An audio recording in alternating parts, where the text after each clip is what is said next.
Hey, it's Tony Brueski, and this is our Week in Review. Over the weekend, taking a look back at some of the most compelling conversations and stories that we've covered for you of the last week. Brand new episodes back Monday morning, bright and early, 5 a.m. here on the podcast. This is the Hidden Killers podcast with Tony Brueski, featuring retired FBI Special Agent Jennifer Coffindaffer.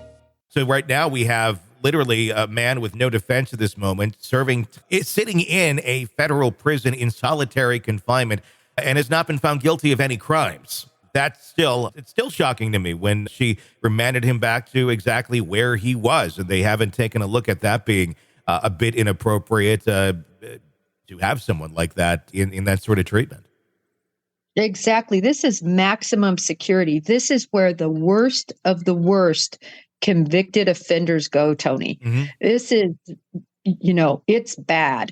And then on top of that, to be put in solitary confinement is really the worst possible punishment any human that's convicted in our court system can be put into, other than death. Mm-hmm. And some would argue this is way worse than death. Yeah. Some would argue that. But Tony, I wanted to touch really quick on the other points that were made by the defense. Yeah. And that is, to me, extremely important. And what this hearing was supposed to be about, the Frank's motion. Yes. The motion concerning the, corruption, if you will, mm-hmm. by the authorities and the covering up of possibly just poor police work, but possible alleged lies or falsehoods that were put in documents. That is what's so critical too. Will another defense team take on that, dragon? Mm-hmm. Yeah, that's a big question. Will they? It certainly appears that he should have that hearing. It should be entertained.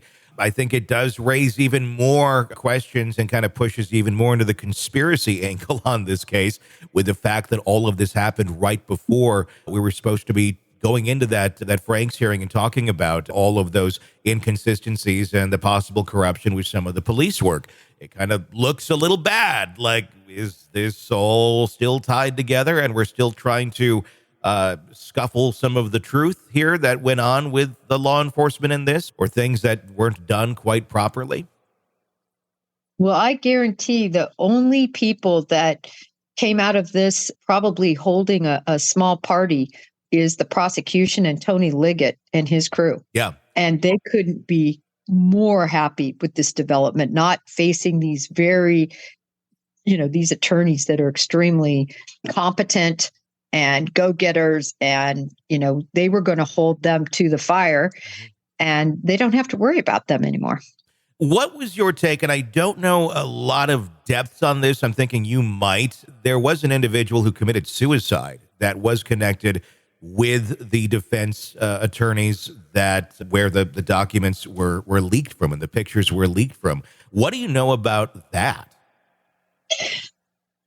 Another extremely concerning situation, right? He was former military. He was the kind of the middleman, if you will. Apparently we'll just say friend of the defense, then leaks to this individual. And I believe this individual leaked to the murder sheets. And supposedly the leak was to occur so that the murder sheets could give the documents to law enforcement, which begs the question, well, why couldn't the middleman just give the photos back to law enfortement? Mm-hmm. In other words, point out the issue. It's all very shady, and just the timing is very coincidental if his reason for suicide was something else. Yeah, 100%. There's just so many layers to this thing now. Ultimately, it's where does the truth lie? And if there is cover up going on here, what exactly are we covering up? Are we covering up somebody who knows somebody who actually committed these crimes? Are we just covering up poor police work and they don't want to be held accountable for, or having a finger pointed at them for their job not being done correctly? And then has this all just, spiraled out of control, and one lie has to go on top of another lie? And ultimately, this is where we're left with a defense, a team that says we're out or being forced to be out. and it's almost start over from day one, really. Yeah, there's so much unknown because everything in this case is sealed. As an example, we know that the victims, Abby and Libby, were initially found by citizenry that were, looking for them, that they went missing the day before, and law enforcement searches and so on stopped. And that, they resumed late in the next day, and that those individuals that found them, we don't know what exactly happened. Yeah. Did they see them remove all those sticks, go to them and try to save them? I would think they would have. Yeah. Not knowing exactly, if they were alive. Then typically speaking, I can just say on my experience, both as a EMT and as my experience in law enforcement, the EMTs and EMS personnel arrive on scene before law enforcement typically. Were they performing any duties? What would the motive be for these pictures to be leaked is another question. Obviously, the defense I don't think they wanted that to happen, but it did come out of their camp. When you look at that, why? Why did they come out? Did somebody make some money on leaking these, or is it just somebody think that by doing this, it will benefit Richard or hurt Richard? I'm confused on that too. Well, Tony, the one thing that the defense, I believe, will do in this case, and that they do in every case, they do not want jurors to see these photos. They do not, because they will argue they're too prejudicial when you see what happened to these little girls.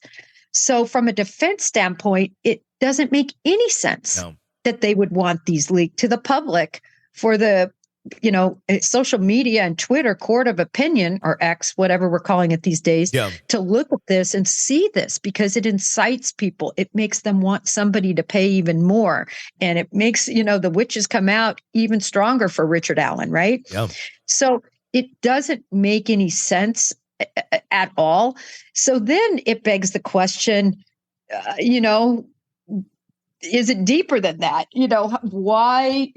Why did this all happen? And who could answer that question? Who? The person who unfortunately is not with us. Yeah. It's a case that I think if you tried to write it for a movie script, it would be turned back and said, this is too extreme. This is no way reality. Unfortunately, sometimes reality is stranger than fiction. We'll have to keep watching and see where this twists and turns, as hopefully justice is served for those two little girls and whoever is truly guilty. Want to listen ad-free? Want advanced access to all of our interviews before anyone else? Become a True Crime Today Premium Plus subscriber on Apple Podcasts. You get every episode commercial-free, so you can binge on true crime until you can binge no more. Search True Crime Today Premium Plus on Apple Podcasts now, or go to our podcast page and sign up now. More of the Hidden Killers podcast next.